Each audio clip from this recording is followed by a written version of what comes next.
নম্বর প্রশ্ন ২৮ থেকে ৪০ পর্যন্ত মৌলিক সংখ্যা কয়টি? তাহলে আমরা প্রথমেই মৌলিক সংখ্যাগুলো কি আমরা শিখেছি।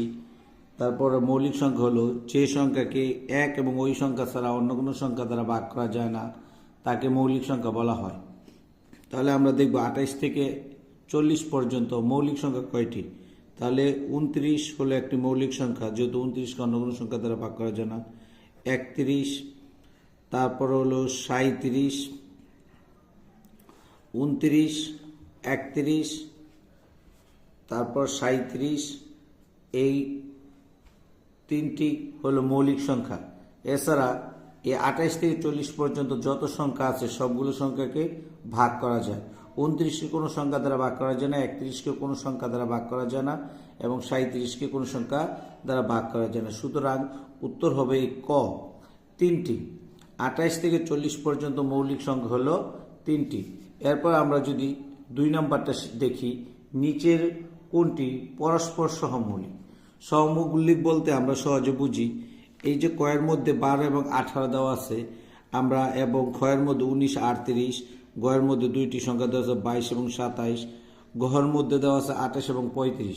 তাহলে আমরা যে সংখ্যাকে অন্য একটি সংখ্যা দ্বারা ভাগ করা যায়, যেমন আমরা যদি বলি ১২ এবং ১৮, এই দুইটাকে কাটাকাটি করা, যেমন এটাকে যদি আমরা কাটি তাহলে ৬ দুগুণে ১২, ৩১৮।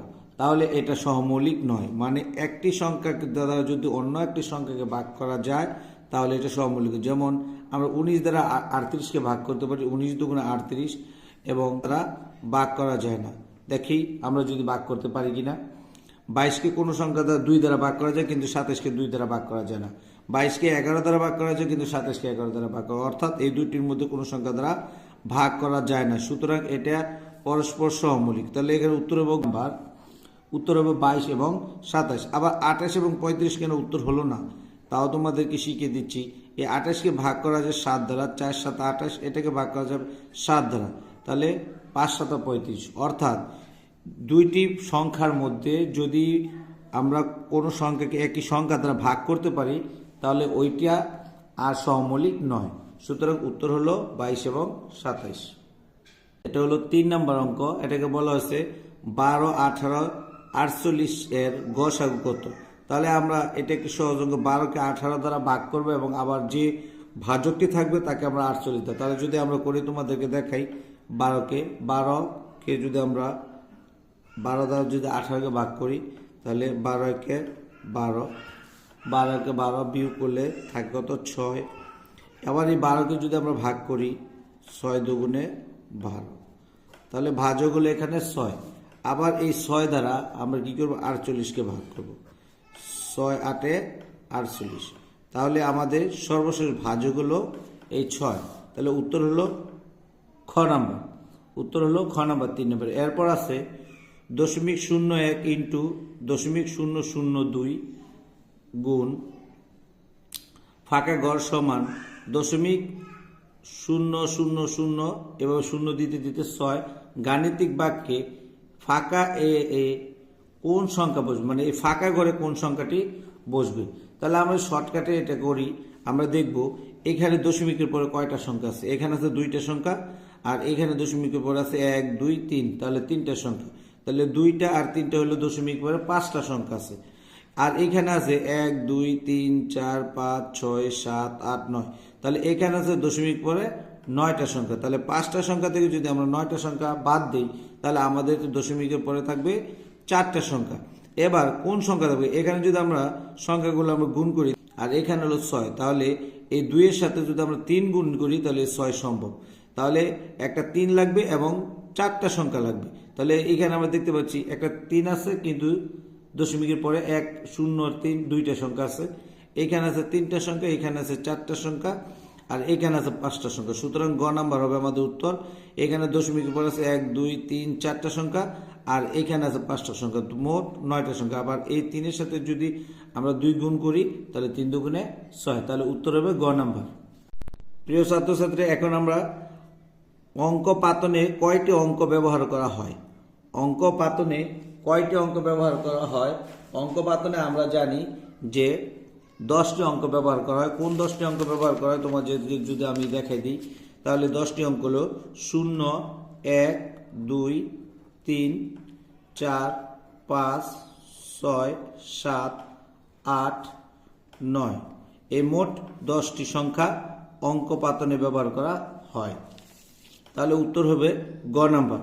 এরপর হচ্ছে এক অঙ্কের স্বাভাবিক সংখ্যাগুলোর মধ্যে নিচের যে কথাগুলো বলা আছে, এক অঙ্কের স্বাভাবিক সংখ্যাগুলোর মধ্যে 1 নাম্বার বলা আছে যে মৌলিক সংখ্যা 4টি। তাহলে আমরা দেখি মৌলিক কি, যে সংখ্যাকে 1 এবং ওই সংখ্যা ছাড়া অন্য কোনো সংখ্যা দ্বারা ভাগ করা যায় না।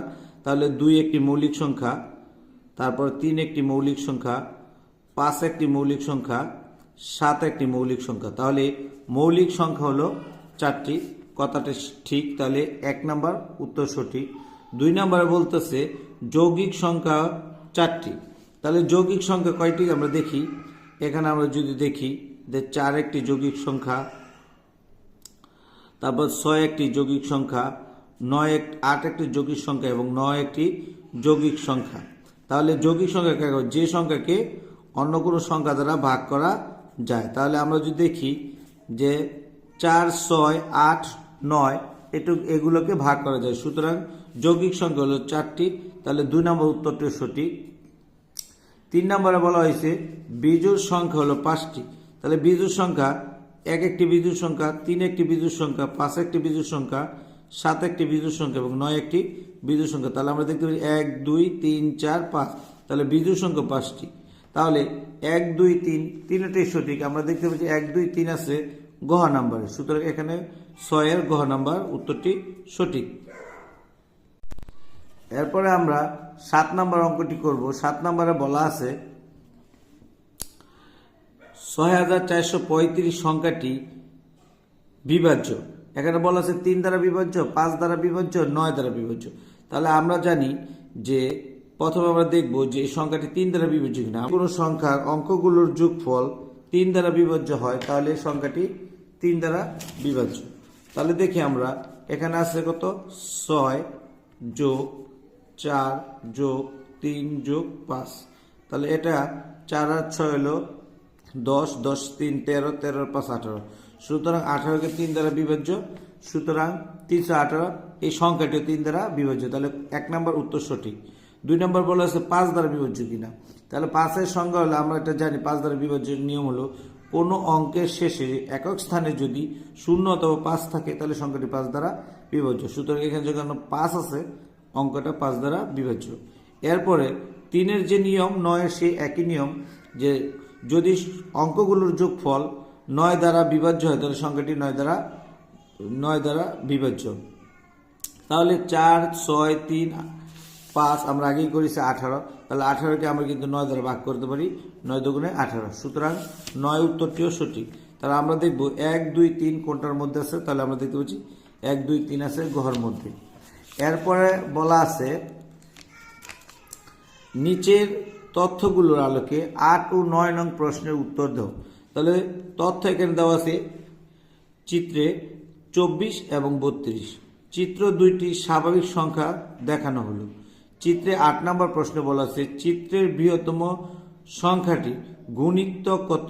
তাহলে এখানে বৃহত্তম সংখ্যা হলো 32, 32-এর গুণিতক। তাহলে 32কে যদি আমরা 1 দ্বারা গুণ করি 32-কে 32, 32কে যদি আমরা 2 দ্বারা গুণ করি 32 দুগুণ 64। তাহলে আমরা দেখি এখানে কোন সংখ্যাটি আছে 4, 4 যেহেতু ছোট সুতরাং এটা গুণিতক নয়। 8 যেহেতু ছোট 32 থেকে, সুতরাং এটা গুণিতক নয়। 16 যেহেতু ছোট তাহলে এটা গুণিতক নয়। তাহলে 32-একে 32, সুতরাং ঘ নাম্বার উত্তর সঠিক। এরপর 9 নম্বর বলা হয়েছে চিত্রের সংখ্যা 2টির গরিষ্ঠ সাধারণ গুণনীয়ক কত। গরিষ্ঠ সাধারণ গুণনীয়ক মানে গসাগু কত। তাহলে 24 এবং 32-এর গসাগু যদি আমরা করি এখানে, তাহলে 24-কে আমরা 32-এর গসাগু করলে 24-একে 24 বিয়োগ করলে 4 আছে 12 8 হলে হাতে আছে 1, 2 এর 1 3, 3 মিলে গেছে, বামে শূন্য বসে না। এরপর আমরা 24-কে আবার যদি করি 3 8 24, তাহলে 32 এবং 24-এর গসাগু হলো 32 এবং 24-এর গসাগু হলো 8।